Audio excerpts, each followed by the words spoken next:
teman bahasa, selamat datang di Podcast Nebula. Kembali bersama saya, Rizka Restivari, yang akan menemani kalian dalam beberapa menit ke depan.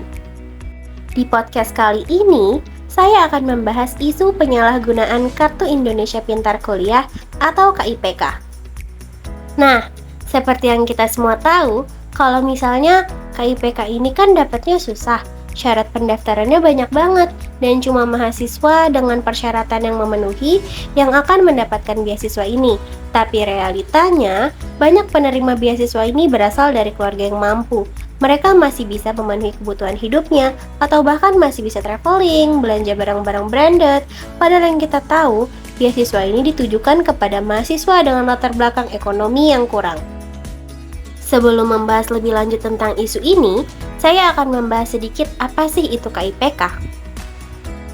Jadi, KIPK atau Kartu Indonesia Pintar Kuliah adalah salah satu program bantuan biaya pendidikan atau beasiswa dari pemerintah melalui Kementerian Pendidikan, Kebudayaan, Riset, dan Teknologi atau Kemendikbudristek yang ditujukan untuk mahasiswa yang memiliki potensi akademik yang baik namun terkendala ekonomi.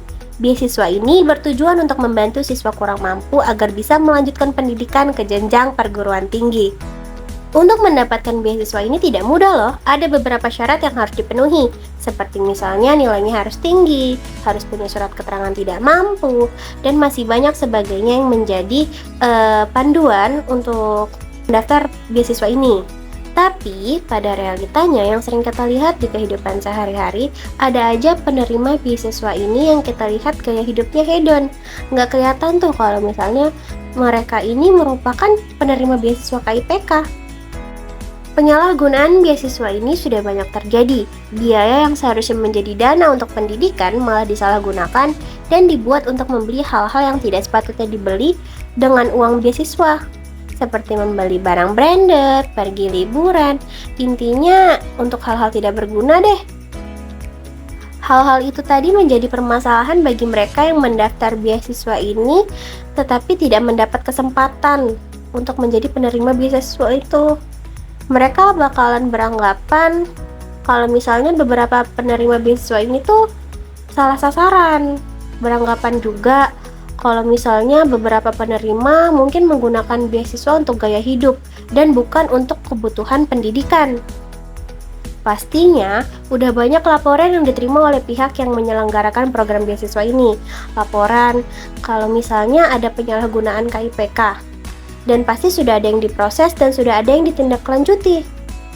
Para mahasiswa yang menerima beasiswa ini ataupun yang menjadi pendaftar beasiswa ini pastinya mendesak agar para mahasiswa dengan ekonomi yang sudah membaik untuk mengundurkan diri dari program beasiswa ini, sehingga yang lebih membutuhkan beasiswa ini mendapatkan kesempatan untuk dapat melanjutkan pendidikan ke perguruan tinggi. Nah, itu tadi penjelasan terkait isu penyalahgunaan KIPK yang mungkin beberapa dari situ kita pernah lihat secara langsung. Entah teman-teman kita atau misal teman-teman kita gitu yang secara tidak sengaja ataupun sengaja menyalahgunakan beasiswa ini. Dengan ini, saya berharap pihak penyelenggara program beasiswa agar dapat lebih memperhatikan latar belakang pendaftar dan penerima beasiswa KIPK ini, agar tidak salah sasaran dan dapat betul-betul menggunakan beasiswanya dengan baik. Oke teman bahasa, itu dia tadi topik pembahasan kita di episode kali ini. Semoga pembahasan kali ini menambah wawasan serta pengetahuan kita semua. Sampai jumpa di episode selanjutnya dengan pembahasan yang tentunya lebih menarik dari pembahasan kali ini. See you, bye-bye!